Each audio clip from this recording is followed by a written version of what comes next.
আসসালামু আলাইকুম ওয়া রাহমাতুল্লাহি ওয়া বারাকাতুহু। দুরূদ শরীফ পড়ি।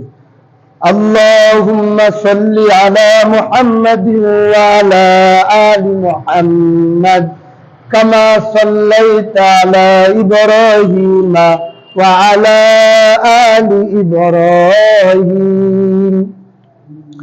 ইন্নাকা হামিদুম মাজিদ। اللهم بارك على محمد وعلى آل محمد كما باركت على إبراهيم وعلى آل إبراهيم إنك حميد مجيد। نحمده ونصلي على رسوله الكريم، أما بعد فقد قال الله تعالى في كلامه المجيد وفرقانه الحميد، فأعوذ بالله من الشيطان الرجيم، بسم الله الرحمن الرحيم، ومن آياته أن خلق لكم من أنفسكم أزواجا لتسكنوا إليها وجعل بينكم مودة ورحمة إن في ذلك لآية لقوم يتفكرون। صدق الله مولانا العظيم، وقال النبي صلى الله عليه وسلم لا طاعة لمخلوق في معصية الخالق أو كما قال عليه الصلاة والسلام। الحمد لله। মহান আল্লাহ পাকের দরবারে লাখো কোটি শুকরিয়া যে আল্লাহ সুবহানাহু ওয়া তাআলা আমাকে আপনাকে হায়াতের জিন্দেগিতে সুস্থ রাখা আল্লাহ তাআলা তার পবিত্র ঘর জুমার দিন জুমার নামাজ আদায় করার উদ্দেশ্যে মসজিদে আসার এবং বসার, দিনী কিছু কথাবার্তা আলোচনা করার এবং শোনার তৌফিক আল্লাহ তাআলা দান করেছেন। এজন্য আমরা অন্তর থেকে শুকর আদায় করি আলহামদুলিল্লাহ। রজব মাসের আজকে তৃতীয় সপ্তাহ চলতেছে, আর মাত্র 2টা শুক্রবার সামনে আছে, তাহলে এই মাস শেষ হয়ে যাবে। তারপরে শাবান মাস শুরু হবে। গত সপ্তাহের আলোচনার বিষয়বস্তু ছিল সমাজে গুনাহ থেকে বাঁচার একটা উপায় হলো বিবাহ। বিবাহ দ্বারা কি উপকারিতা। এখন আজকের দ্বিতীয় পর্ব হলো বিবাহের উপকারিতা। দ্বিতীয় পর্বে আলোচনা ওই পর্বে শেষ হয়নি, তো এই জন্য বিবাহের উপকারিতা সম্পর্কে আজকের জুমার বিষয়বস্তু যে আয়াতে কারিমা আমি তেলাওয়াত করেছি, আয়াতের মধ্যে আল্লাহ তাআলা বলেন অমিন আয়াতিহি, আল্লাহ পাকের নিদর্শনের মধ্যে থেকে, হ্যাঁ, আন খলাকালাকুম, আমি তোমাদের জন্য সৃষ্টি করেছি, মিন আনফুসিকুম, তোমাদের মধ্যে থেকেই কি, তোমাদের মধ্যে থেকে আজওয়াজান লিতাসকুনু, তোমাদের জীবন সঙ্গিনীদেরকে, তোমাদের অর্ধাঙ্গিনীদেরকে, লিতাসকুনু ইলাইহা, যাতে করে তোমরা তাদের কাছে যা প্রশান্তি পাও, শান্তি লাভ করতে পারো। ওয়াজআলা বাইনাকুম, তিনি পরস্পরের মধ্যে কি করে দিয়েছেন, মাওয়াদ্দাতাও, মহব্বত, ওয়া রাহমা, এবং দয়া ভালোবাসা আল্লাহ তাআলা সৃষ্টি করে দিয়েছেন। ইন্না ফি যালিকা লাআয়াতিন লিকাওমিন ইয়াতাফাক্কারুন, যারা নাকি বিচক্ষণ জ্ঞানী সম্প্রদায়ের জন্য এতে কি রয়েছে, আল্লাহ পাকের নিদর্শন রয়েছে। যারা নাকি জ্ঞানী, যারা বুদ্ধিমান, এদের জন্য কি রয়েছে, ওই জ্ঞানী বুদ্ধিমান জাতির জন্য এই আয়াতের মধ্যে এতে কি রয়েছে, আল্লাহ পাকের নিদর্শন রয়ে গেছে। তো এই আয়াত থেকে বোঝা যাইতেছে যে আল্লাহ তাআলা আমাদের যারা জীবন সঙ্গিনী নারীদেরকে আল্লাহ তাআলা পুরুষের প্রশান্তির জন্য আল্লাহ তাআলা তাদেরকে তৈরি করেছেন, সৃষ্টি করেছেন। কিন্তু এখানে বর্তমান সমাজে দেখা যায় বিবাহ কি সহজ না, জিনা হইল কঠিন। বিবাহ কি কঠিন করে ফেলেছে বর্তমান সমাজে। যদি বিবাহটা সহজ থাকতো বর্তমান সমাজ ব্যবস্থায়, তাহলে মানুষ এই গুনাহের কাজে পা বাড়াইতো না। গুনাহের কাজে পা বাড়ায় এই জন্য যে বিবাহ করা কঠিন, মোহর দেওয়ার লাগে, কত বয়স হওয়ার লাগে, 21 বছর বয়স হওয়ার লাগে, মেয়েদের 18 বছর বয়স হওয়ার লাগে। কিন্তু কোরআন হাদিসে ইসলামের দৃষ্টিতে একটা ছেলে সাবালক হয়ে যায় 15 বছরের আগেই, একটা মেয়ে সাবালক হয়ে যায় 12 বছরের আগেই, কিন্তু এই যে 18 বছর পর্যন্ত তার অপেক্ষা করতে হয়, তাহলে তখন থেকেই তাদের জৈবিক চাহিদা শুরু হয়ে যায়। কিন্তু এই জৈবিক চাহিদা তারা কোথায় মেটায়? গুনার কাজে তারা কি করে? খরচ করে। যার কারণে সমাজে কি হয়? অশান্তি, অভাব, এরকম ভাবে আল্লাহ পাকের গজব নেমে আসে সমাজের মধ্যে, পুরা দেশের মধ্যে। যদি বিবাহ সহজ থাকতো তাহলে জিনা মানুষের জন্য কঠিন হয়ে যেত, গুনার কাজে মানুষ পা বাড়াইতো না, তাহলে সমাজের মধ্যে, দেশের মধ্যে, বলে এরকম মহল্লার মধ্যে আল্লাহ তাআলা শান্তি রহমত কি করতেন? নাযিল করতেন। তো এরকম প্রতিকারের উপায় কি? আজকে যদি মনে করেন সরকার, যেমন যারা সরকারি চাকরি করে, এমন ওদেরকে যদি সরকার একটা আইন করে দেয়, কেমন আইন? যে পেশাব পায়খানা এটা মানুষের একটা জরুরত, এই জরুরত সে করার জন্য সময় নষ্ট হয়। সরকার যদি মনে করে আমার কাজে ক্ষতি হয়, তাহলে পেশাব পায়খানা কেউ দিনের বেলা করতে পারবো না, রাতের বেলা করতে হবে, তাহলে এই আইন কি কেউ মানবে? বলেন, কেউ মানবে না। কিন্তু পেশাব পায়খানা যেমন জরুরত, বলে এরকম মানুষ যখন খাদ্য গ্রহণ করে, খাদ্য গ্রহণ করার পরে খাবারের থেকে 3টা জিনিস তার শরীরের মধ্যে তৈরি হয়। একটা হলো পেশাবের মাধ্যমে চলে যায় আর মলমূত্র হয়ে পায়খানা রাস্তাতে বের হয়ে যেতেছে, আরেকটা হলো বীর্য বের হয়। তো পেশাব বাইর হওয়ার জায়গা আছে, পায়খানা বের করার জায়গা আছে, কিন্তু বীর্য বের করার তো একটা জায়গা আল্লাহ তাআলা দিয়ে দিছে, সেটা কি? বিবাহ। তো এই দুইটা যেমন সরকার আইন করলেও মানুষ মানতে পারে না, বাধ্য হইতে পারে না, মানুষ অপারগ হয়ে যাবে। সরকার যতই আইন করুক এই কাজের থেকে মানুষকে বাধ্য করতে পারবে না, বা এরকম বাধা দিতে পারবে না। মানুষ প্রয়োজনে হয়ে তার জরুরতের কারণে তার কি করতে হবে? পেশাব পায়খানা বাধ্য হয়ে তার করতেই হবে।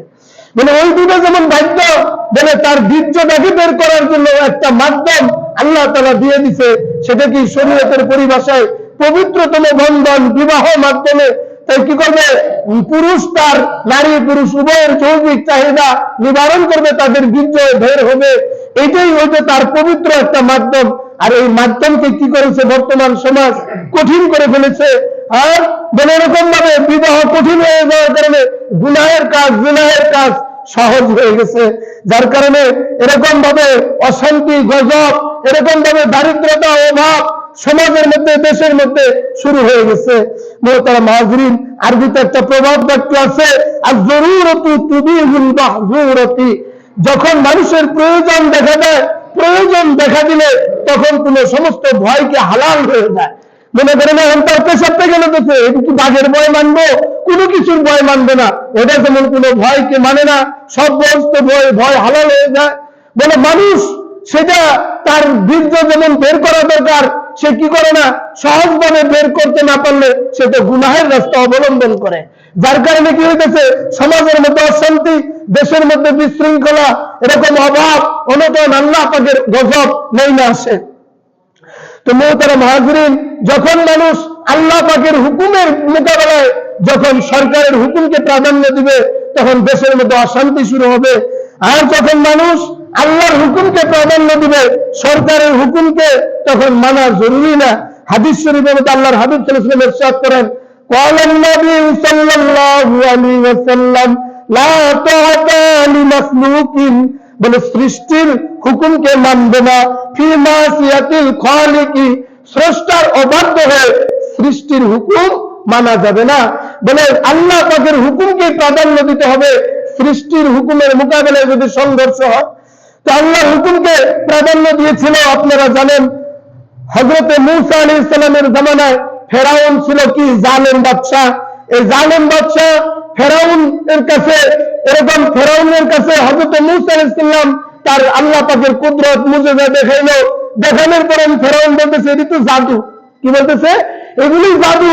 এই সমস্ত জাদু বিদ্যা দিয়া তুমি আমারে কি করতে পারবে না, আমার থেকে তুমি ভয় দেখাতে পারবে না। তখন ফেরাউন কি করছে? দেশের বড় বড় জাদুঘরদেরকে একত্রিত করছে। করার পর সমস্ত জাদুঘরদের সামনে এরকম ভাবে মূসা আলাইহিস সালাম আল্লাহ পাকের সাহায্যে শরণ হয়ে জিজ্ঞাসা করে, আল্লাহ তাআলা বলছে তোমার লাঠিকে ছেড়ে দাও।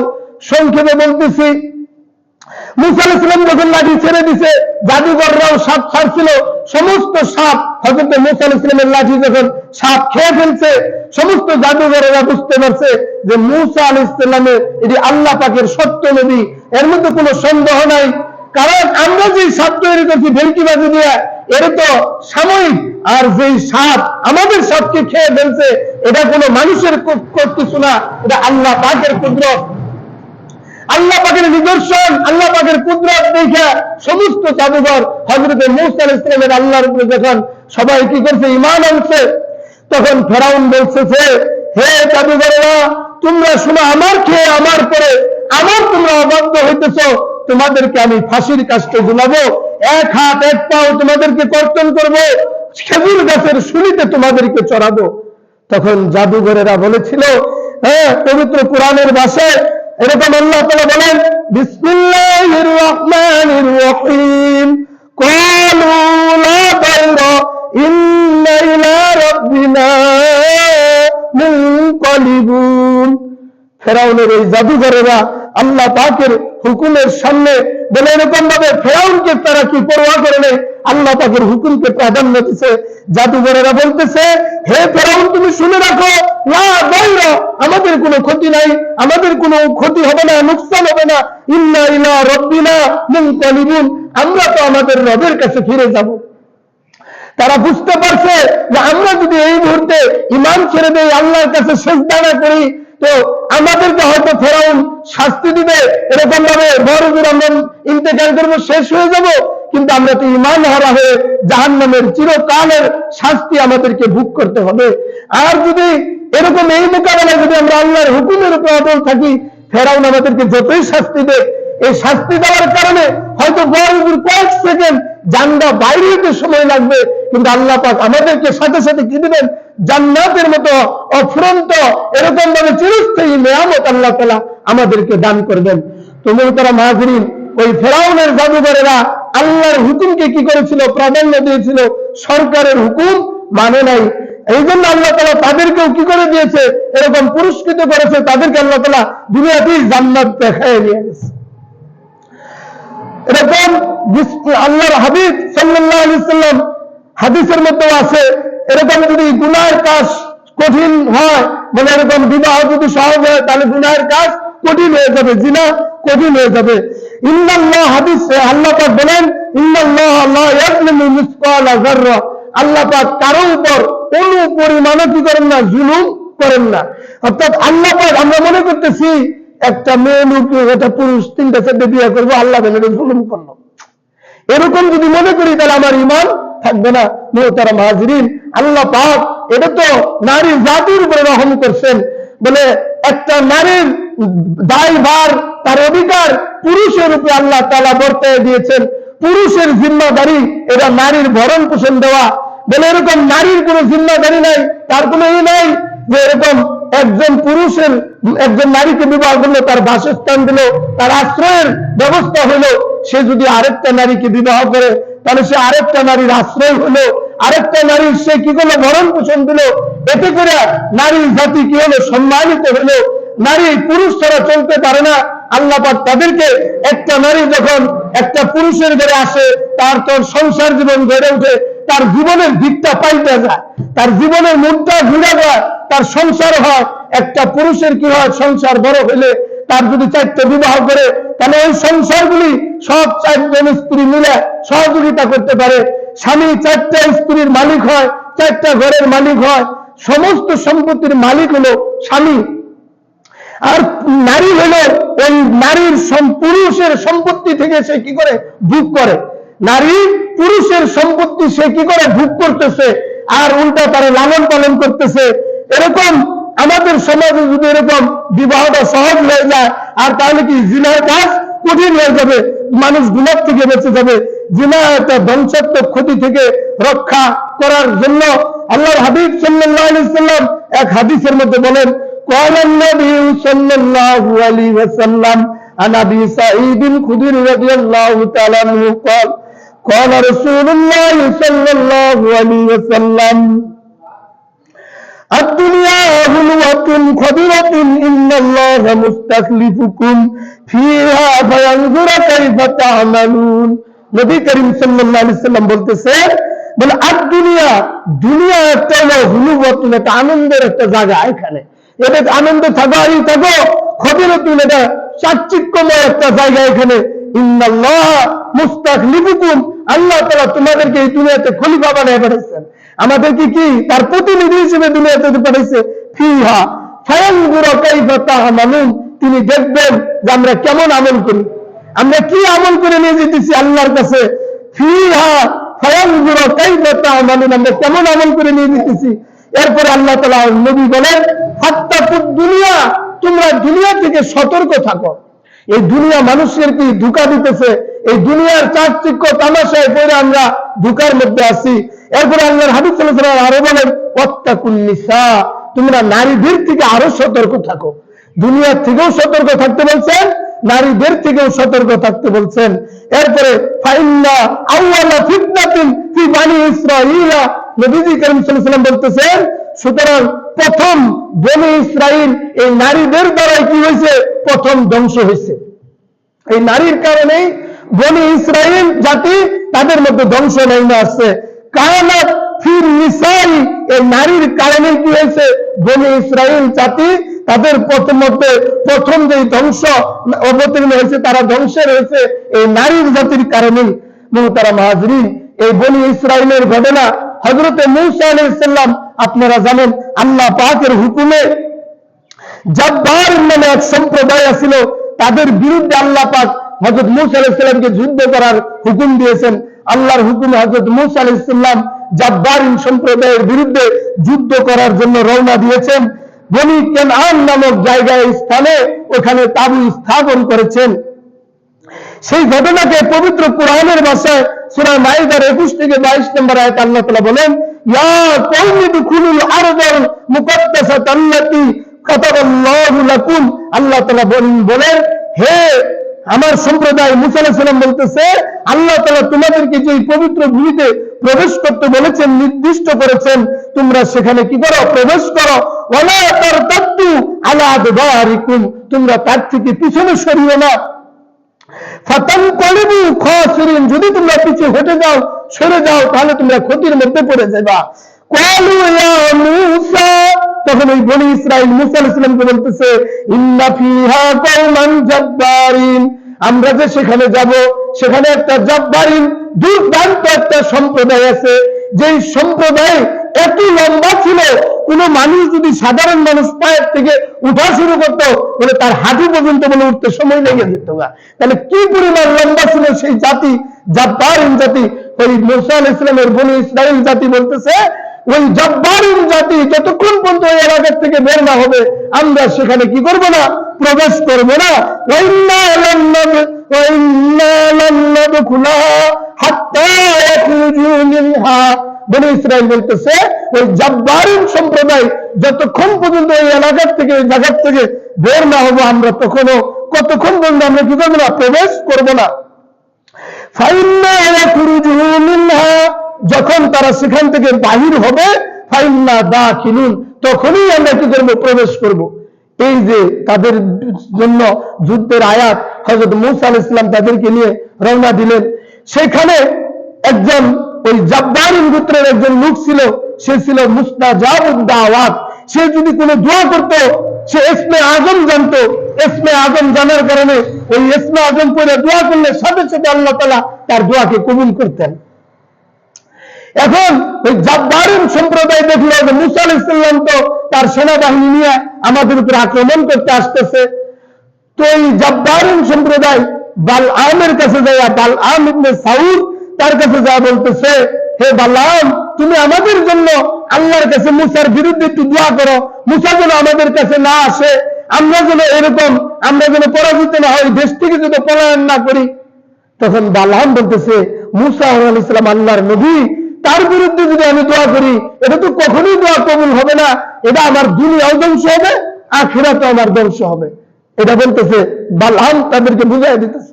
কিন্তু সে তাদেরকে বললো যে আমি দেখি, ইস্তেখারা করে দেখি, যদি বদদোয়া করা যায় তাহলে করবো। তাদেরকে বুঝ দিয়ে দিলে গেল, ইস্তেখারা করে দেখে যে সে যেটা ভাবছে সেইটাই, যে আমি যদি তাদের জন্য মূসা আলাইহিস সালামের বিরুদ্ধে দোয়া করি, আমার তো দুনিয়াও বরবাদ হবে, আখিরাতও বরবাদ হবে, দোয়া করার অনুমতি সে পাইতেছে না। হযরতে মুসা আলাইহিস সালাম এই দিক দিয়ে তার জাতি বনী ইসরাঈলদেরকে নিয়ে কেনানে ওইখানে তাবু স্থাপন করে আছেন, কিন্তু জাব্বারিন সম্প্রদায় নাসুর বান্দা আবার তারা অনেক উপঢৌকন হাদিয়া নিয়ে বাল্লামের কাছে আইছে, বলতেছে বাল্লাম তুমি আমাদের জন্য দোয়া করো যেন মুসা এখান থেকে ফিরে যায়, মুসা যেন আমাদের উপর বিজয়ী লাভ না করতে পারে, মুসা যেন আমাদেরকে এই এলাকার থেকে বের না করে দেয়। তো বাল্লাম বলতেছে এটা আমার পক্ষে সম্ভব না, আমি পারবো না। তো যখন সবাই কান্দাকাটি শুরু করে দিছে বালামের কাছে, তখন বালামের দিলের মধ্যে একটু দয়া হইতেছে, কেমনে করে নিজের সম্প্রদায় ফিরায় দেয় কেমনে। সে দোয়া করার জন্য সে গাদার উপরে উঠছে, সমস্ত হাদিয়াও রাখছে, গাদার উপরে উঠে সে কি করছে রওনা দিছে, কিন্তু গাদা তো সব দেখতেছে, গাদারে ফেরেশতায় ঠেলে পিছের দিকে, আর বালাম গাদারে অনেক পিটাইতেছে সামনে যাওয়ার জন্য, কিন্তু অনেক প্রহারের পরে আল্লাহ পাকের কুদরতে গাদার জবান খুলে যায়।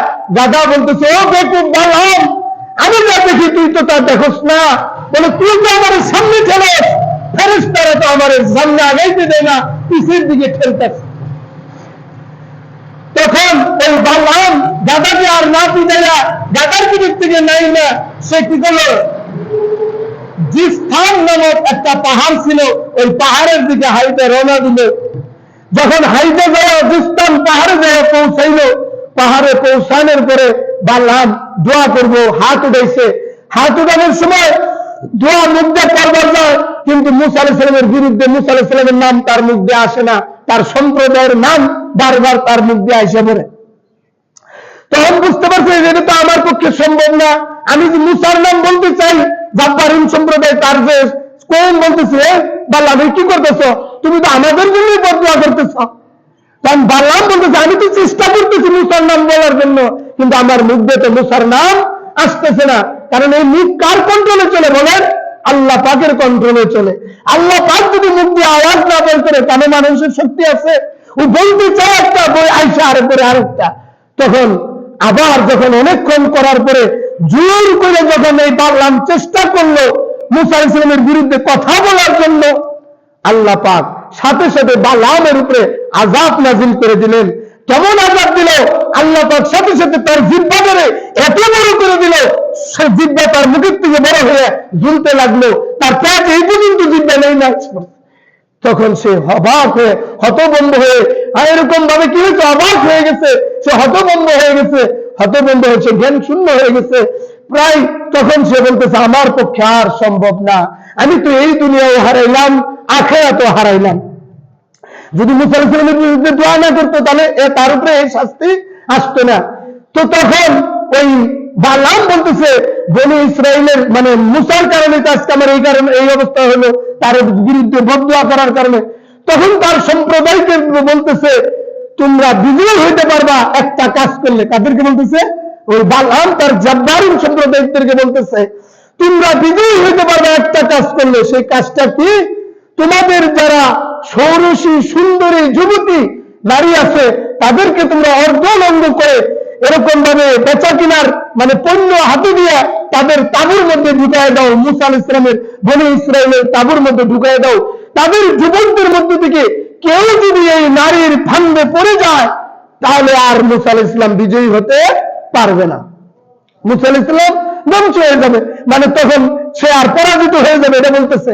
তখন এই জাব্বারিন সম্প্রদায় বালআমের পরামর্শ অনুযায়ী সে তাদের এই জাব্বারিন সম্প্রদায়ের সুন্দরী যুবতী নারীদেরকে অর্ধনঙ্গ করে মানে আকর্ষিত করে ওই মুসা আলাইহিস সালামের বনী ইসরাইল কওমের কাছে পাঠিয়ে দিল, বেচা কিনার জিনিস পণ্য পাঠিয়ে দিয়া। এরকম ভাবে তাদের মধ্যে একজন সুন্দরী মেয়ে ছিল, ওই মেয়ের নাম ছিল কাসসি বিনতে সুর। যে অনেকগুলি মেয়ে পেরেছে তার মধ্যে একটা মেয়ের নাম ছিল কাসসি বিনতে সুর। ওই খন্ডে যাওয়ার সময় তাদের কাছে যখন গেছে তাবুতের কাছাকাছি, ওইখানে আরেকজন যুবক ছিল বনী ইসরাইলের, সেই যুবকের নাম ছিল জমজম ইবনে শালুম। জমজম ইবনে শালুম এই যুবকের দেখা মানে কষ্ট খেয়ে গেছে, মানে ওই যুবকের প্রেমে পড়ে গেছে যুবতী। ওই বনী ইসরাইলের ওই যুবক সৈন্য, বনী মুসা আলাইহিস সালামের সৈন্য ওই যুবতীকে হাত ধরে নিয়ে মুসা আলাইহিস সালামের কাছে যা বলতেছে, এই যুবতী সম্বন্ধে আপনি কি বলেন? বলে মুসা আলাইহিস সালাম বলে, তুমি এই যে নারী থেকে সতর্ক থাকো, তুমি তার হাত ধরে না, তাকে তুমি স্পর্শ করে না, যদি তুমি স্পর্শ করো তাহলে তোমার কারণে ধ্বংস নেমে আসবে। বলে কে কার কথা মানে? বলে জমজম ইবনে সালুম ওই যুবতীকে নিয়ে তার তাঁবুতে ঢুকলো, গুনাহের কাজে লিপ্ত হলো। লিপ্ত হওয়ার কারণে আল্লাহ পাকের আযাব, মহামারী, প্লেগ মানে একটা রূপ নেমে আসলো সাথে সাথে। বলে এই গুনাহের কারণে মুসা আলাইহিস সালাম কি হলো? পরাজিত হলেই, তখন যুদ্ধ করতে পারে নাই, ওইখানেই অবস্থান করতেছে। বলে হারুন আলাইহিস সালামের নাতি ছিল একজন ফাহাস, তার নাম ছিল। সে বুঝতে পারলো যে জমজম ইবনে সালুমের কারণেই আমাদের আজকে পরাজয় নেমে আসতেছে। সে তরবারি নিয়ে যায় তাঁবুর মধ্যে ঢুকে ওই দুইজনকে সাথে সাথে শিরচ্ছেদ করে ফেলছে। বলে কি হয়েছে? গুনাহের কাজ শেষ হয়ে গেছে, সাথে সাথে খতম হয়ে গেছে। বলে আল্লাহ পাক মুসা আলাইহিস সালামকে কি করলেন? তো আমি এখানে যে ঘটনাটা আপনাদেরকে বুঝাইতে চাইতেছি যে এই যে বিপর্যয়, এই যে পরাজয়, এই যে ধ্বংস কেন হলো বলেন তো? নারীর কারণে, ঠিক না? এই নারীর ফাঁদে পড়ার কারণেই বনি ইসরাইল জাতি তাদের কি ধ্বংসের কারণ, সর্বপ্রথম তারা ধ্বংস হইল। এই নারীর ফাঁদে যারাই পড়বে, এই জন্য আল্লাহর হাবিব সাল্লাল্লাহু আলাইহি ওয়াসাল্লাম বলছে, তোমরা দুনিয়া থেকে সতর্ক হও এবং নারী থেকে আরো অধিক সতর্ক হও। নারীদেরকে আল্লাহ তাআলা বানাইছে এই পুরুষের জন্য আকর্ষিত করে, পুরুষ তার দিকে দাবিতই হবেই। এটাই আল্লাহ তাআলার সৃষ্টির একটা কুদরত। কিন্তু এটাকে যদি হালাল তরিকায় ব্যবহার করে পুরুষ, তাহলে সওয়াব হবে, ঠিক না? আর যদি গুনাহের মাধ্যমে, জিনাহের কাজের মাধ্যমে নারীকে ব্যবহার করে, তাহলে আল্লাহ পাকের গজব নেমে আসবে, শাস্তি নেমে আসবে, সমাজের মধ্যে অশান্তি আসবে। আল্লাহ পাকের কুদরতের মানে এরকম ভাবে গজব, অশান্তির কারণ আমরা হয়ে যাবে। এই গুনাহের কারণে সমাজের মধ্যে অভাব দেখা দিবে। তো মুহতারাম হাজিরিন, এই জন্য আমরা আমাদের যদি এরকম সমাজের মধ্যে জিনা চলতে থাকে, ওই সমাজের মধ্যে অভাব নেমে আসে। আল্লাহর হাবিব সাল্লাল্লাহু আলাইহি ওয়াসাল্লাম ইরশাদ করেন, ক্বালান নবী সাল্লাল্লাহু আলাইহি ওয়াসাল্লাম, আয-যিনা ইউরিসুল ফাকর। জিনা যেই সমাজের মধ্যে, যেই দেশের মধ্যে, যে এলাকার মধ্যে জিনার কাজ হয়, ওই এলাকার মধ্যে দারিদ্রতা নেমে আসে। নাউযুবিল্লাহ। আল্লাহ তাআলা আমাদেরকে এই কঠিন গুনাহ থেকে হেফাজত করেন। মুহতারাম হাজিরিন, এরকম ভাবে আল্লাহ পাক রব্বুল আলামিন পবিত্র কোরআনে আরো ইরশাদ করেন, ওয়াইযা তাল্লাকতুমুন নিসা ফাবালাগনা আজালাহুন্না। যখন তোমরা নারীদেরকে তালাক দাও, ফাবালাগনা আজালাহুন্না, যখন তারা তাদের নির্ধারিত সময় পূর্ণ করে, তালাকের যেটা ইদ্দত সময় পূর্ণ করে, বা স্বামী যাদের মারা যায়, বিধবা হয়ে যায়, এরা যখন এটা পুরো করে, ফালা তাহদুলুহুন্না, তোমরা তাদেরকে বাধা দিও না, আইয়ানকিহনা আজওয়াজাহুন্না, যখন তারা অন্যত্র স্বামী গ্রহণ করতে চায়।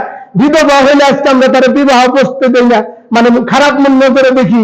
তারপরে বিধবা, তারপরে তালাক প্রাপ্তা আরেকটা নারী যদি আরেকখানে বিবাহ বসে, এটাকে আমরা খারাপ দৃষ্টিতে দেখি।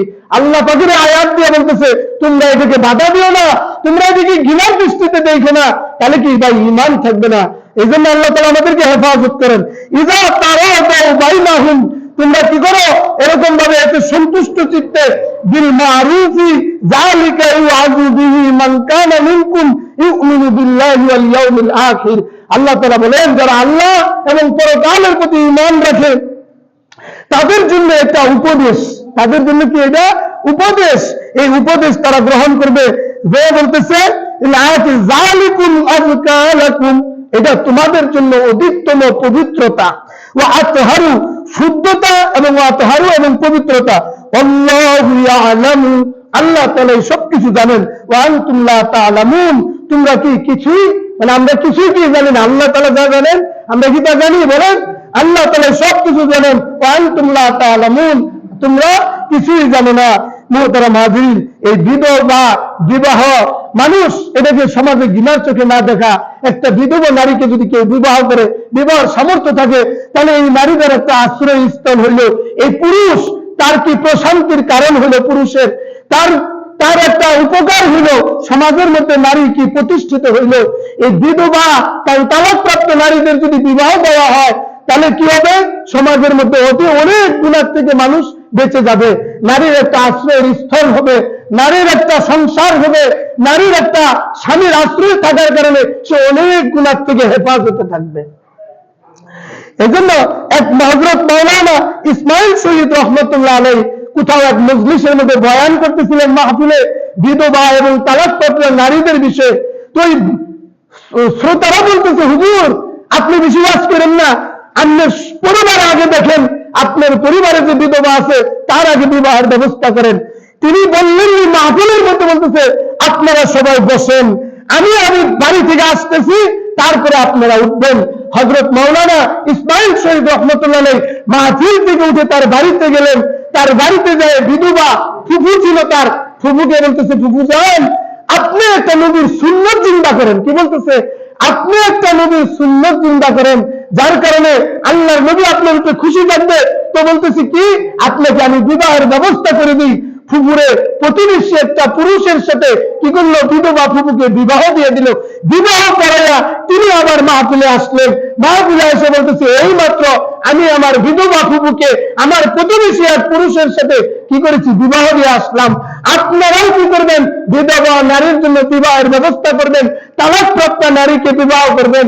দেখেন আমাদের নবী করিম সাল্লাল্লাহু আলাইহি ওয়াসাল্লাম তার 11টা বিবি ছিল, এর মধ্যে তিনার একজন মাত্র কুমারী বিবি ছিল, যেটা কি হযরত আয়েশা রাদিয়াল্লাহু তাআলা আনহা। আর বাকি সবগুলি স্ত্রী তার কি ছিল, হয় বিধবা আর না হয় তালাকপ্রাপ্তা। এরকম নারীদেরকে কি করছে আল্লাহ রাসূল সাল্লাল্লাহু আলাইহি ওয়াসাল্লাম বিবাহ করেছেন। তাহলে তালাকপ্রাপ্তা বিধবা এগুলি বিবাহ করা কি বলেন, সুন্নাত। খালি এক কুমারী নিয়ে ওটা নিয়ে পড়ে থাকলে হবে না। তাহলে সমাজের মধ্যে সুন্নাত যদি জিন্দা হয়, বিবাহ যদি সহজ হয়, সমাজের মানুষ গুনাহ থেকে বাঁচবে, বাঁচার কারণে আল্লাহ পাকের রহমত নাজিল হবে, সমাজের মধ্যে শান্তি বর্ষিত হবে। এজন্য স্বামীহীন বিবাহিত নারীর জীবন বহুত কঠিন। যে নারীর বিবাহ হয়ে গেছে ওই নারীরা স্বামী থাকা, সমাজের মধ্যে স্বামী ছাড়া থাকা বহুত কঠিন। হযরতে ওমর রাদিয়াল্লাহু তাআলা আনহুর জামানায় তিনি কি করলেন, তিনি প্রজাদের খোঁজ খবর নিতেন। একদিন তিনি বের হয়েছেন, রাত্রে বেলায় তিনি ঘরের থেকে আওয়াজ শুনতেছেন, এক নারী কবিতা পাঠ করতেছে। বলে কবিতার মধ্যে বলতেছে, যদি অন্তরে আল্লাহর ভয় না থাকতো হে প্রিয়তম, সজ্জা আমার আন্দোলিত হতে থাকতো এতক্ষণ। এর মানে কি বুঝাইলো, আল্লাহর ভয় ওই নারীর মধ্যে থাকার কারণে ওই নারীরা জিনার কাছে পা বাড়াইতেছে না। আর সে যে মনে কষ্ট পাইতেছে, এই গানটা এই মানে এই গজল, এই তার যে গান, এটা ওমর রাদিয়াল্লাহু তাআলার কণ্ঠের মধ্যে চলে গেছে। তিনি বলতেছে কর্মে যাওয়ার কারণে এই বেহায়া নারী এটি কি কইতেছে, স্বামী নাই দেখে তার এই গজলকে মানে গান গাইতেছে। এটা ওমর রাদিয়াল্লাহু তাআলা তার তিরস্কার করতেছে। তিরস্কার করার পরে তিনি বাড়িতে ফিরে গেলেন। হযরত ওমর রাদিয়াল্লাহু তাআলা তার নিজের মেয়ে হযরত হাফসা রাদিয়াল্লাহু তাআলা আনহাকে জিজ্ঞাসা করতেছে, মা তুমি বলো, তুমি তো আমার নবীজির স্ত্রী ছিল, একজন পুরুষ মানে একজন নারী স্বামী ছাড়া কতদিন থাকতে পারে? তিনি মুখে সেই কথাকে স্পষ্টভাবে না বলে হাতের 4 আঙ্গুলে ইশারা করে হযরত ওমর রাদিয়াল্লাহু তাআলাকে বুঝাইলেন, একটা নারী স্বামী ছাড়া 4 মাস কি করতে পারে, ধৈর্য ধারণ করতে পারে। যখন তিনি এই কথা শুনলেন, শোনার পরে সাথে সাথে মুসলিম সেনাবাহিনীর মধ্যে তিনি ঘোষণা করে দিলেন, মুসলিম সেনাবাহিনীদের মধ্যে যাদের নাকি 4 মাসের বেশি হয়ে গেছে তাদের সকলকে ছুটি দিয়ে দাও। কি দিয়ে দাও? ছুটি দিয়ে দাও। মুহতারাম হাজিরিন, আজকে যদি তবলিগালা বাইরে বলে 4 মাসের জন্য আল্লাহর রাস্তায় বাইর হন, 3 চিল্লা লাগান, তখন আপনি বলেন এই বউ প্রলোভন ছুঁয়ে বিদায় মানে চিল্লাই যাবার কইছে যারা বলেন। তাহলে কি বোঝা যায়, হযরত ওমর রাদিয়াল্লাহু আনহুর কথা, হযরত হাফসা রাদিয়াল্লাহু তাআলার কথা, একটা নারী বলে 4 মাস ধৈর্য ধারণ করতে পারে, তাহলে ওই পুরুষের জন্য 3 চিল্লা 4 মাস যাওয়া কোনো কঠিন না। বছরের পর বছর যে সমস্ত ভাইরা বিদেশে কাটাইতেছে তাদের স্ত্রীদেরকে রেখে ওই নারী কিভাবে তাহলে থাকতেছে বলেন? নিশ্চয়ই সে গুনাহের কাছে পা বাড়ায়, গুনাহের পথে পা বাড়ায়। বেশিরভাগ শুনবেন প্রবাসী ভাইদের স্ত্রীরা এরকম কি করছে, পরক্রিয়ায় জড়িত হয়ে পর পুরুষের সাথে বের হয়ে গেছে, যাই কিনা বলেন? এই সমস্ত ঘটনা কেন হইতেছে? নবীর শরীয়ত বলে ইসলাম দিন না মানার কারণে আজকে আমার মা বোনরা গুনাহের কাছে পা বাড়াইতেছে। যদি একটা পুরুষ এরকম ভাবে প্রতি 4 মাস আসতো স্ত্রী নারীর কাছে, তাহলে তো এই নারীর আর গুনাহের কাজে পা বাড়াইতো না। বাড়াইতো বলেন? নারী আজকে গুনাহ থেকে হেফাজত থাকতো, সমাজের যুবকরা গুনাহ থেকে হেফাজত থাকতো। বিবাহ যদি সহজ হয়ে যেত মানুষের জন্য, জিনার কার বলেন বিবাহের জন্য আইন আছে, কিন্তু গুনার কাজ করতেছে জিনা, এর জন্য কোন আইন আছে? কোন ধরে নিতেছে? কিন্তু যদি এখন কি হয়, 18 বছরের আগে যদি বিয়ে হয়, 21 বছরের আগে যদি কোনো ছেলে বিয়ে করে, পুলিশ আসে, আইন তখন বাধা দেয়। আসলে ইসলামের শরীয়তে বলে একটা ছেলে 15 বছরের আগেই সে সাবালক হয়ে যায়, আর একটা মেয়ে 12 বছরের আগেই সাবালক হয়ে যায়। অথচ এই যে বাকি বছরগুলি এরকম ভাবে যে কাটাইতেছে, বলে তখন থেকেই তার জৈবিক চাহিদা শুরু হয়ে যায়। তো এই জৈবিক চাহিদা সে কোথায় নিবারণ করবে? যদি হালাল ভাবে ব্যবহার করার তার সুযোগ থাকতো, তাহলে এই যুবক যুবতী গুনাহের কাজে লিপ্ত হইতো না।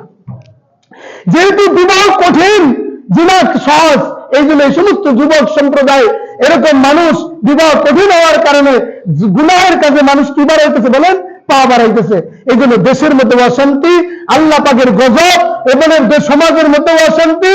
এই জন্য মুহতারাম হাজিরিন, এরকম দেশের মধ্যে অভাব অনটন এই জিনাহের কারণেই নেমে আসে। আল্লাহ পাক আমাদের সকলকে আল্লাহর হুকুম মাইনা নবীর তরিকায় চইলা ইহকালীন ও পরকালীন কল্যাণ লাভ করার তৌফিক দান করেন। সকলে বলেন আমিন। যারা কবলার জন্য সুন্নত পড়েন নেই, পড়ে নেন।